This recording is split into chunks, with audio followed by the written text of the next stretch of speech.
report another spaceship crash? Yeah, I know my rates are going up again. This is 1979's Spaced Out. In a secluded park, Ollie and Prudence pull over for some fresh air. But it's pretty clear that Prudence isn't feeling it. If you love someone, it means you sometimes find them attractive as well. Well, it's very rude. I saw some lovely curtain material this morning in that little shop I told you about. Hey, UK people? Is this like a normal interaction? Let me know in the comments.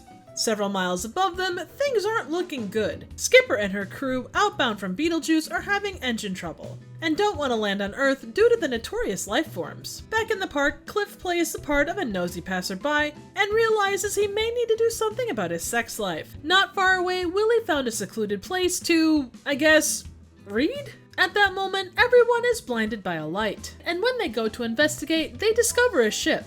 There's quite a lot of discussion about what that ship could be. It's just one of those mobile discos. Mobile? I've never heard anything so absurd in my life. As the Earthlings explore the ship, the crew is confused by the men and their strange lack of chest tissue.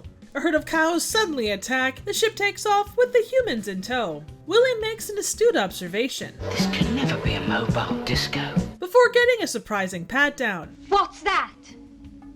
Have you got a weapon down there? His magazines are revealed and the activity inside is questioned. What are they doing? Well, what? Is it a sport? Some kind of game? Ollie does his best version of Doctor Who. But it's probably a photoelectric cell and silicone chip circuit. But I might just be able to bypass it. He's gonna try and break out with a bloody screwdriver. While trying to open the door, but that's ultimately not needed as they're led to the hospitality room, where it dawns on everyone that they're in outer space. Skipper and her crew decide the men might be worth a lot to an intergalactic zoo and start running tests to determine their value. Willie indulges in the amenities while Ollie tries to woo Prudence. Partha and Kozia take Ollie and Cliff for tests, of which both fail miserably. In the meantime, Prudence commiserates with the jukebox, who is a therapist and wannabe interior designer. Cliff teaches Partha about sex, but he gets more than he bargains for by opening up a Partha's box of chaos. Again! I want to do it again!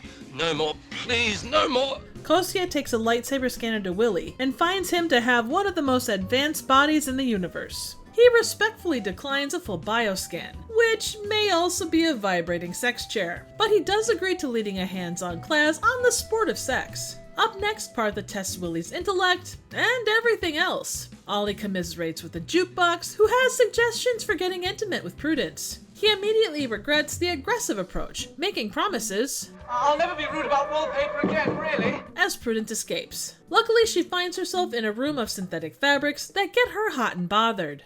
Ollie compliments her design, and it's go time. Elsewhere, Cliff finds a bioscan chair and experiences a real vibe.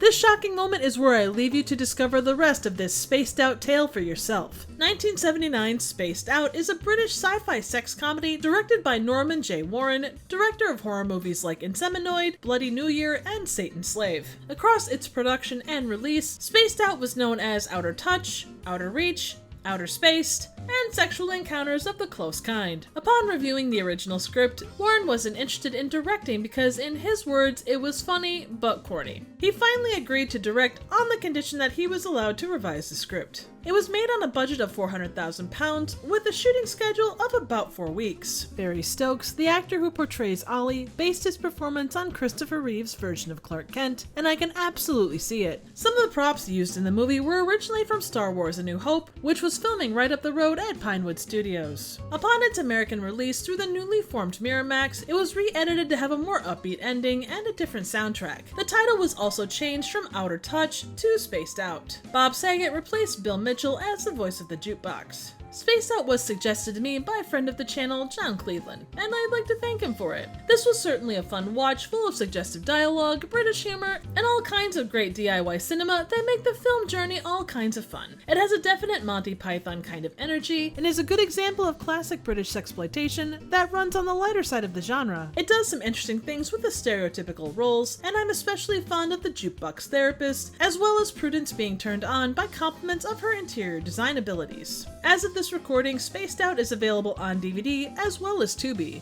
Grab a seat in the Bioscan chair and enjoy a sexy ride that's out of this world. So what do you think? Suggestions for movies, trivial questions, comments, ratings, and a jukebox therapist of my own would be appreciated. Thank you so very much for watching.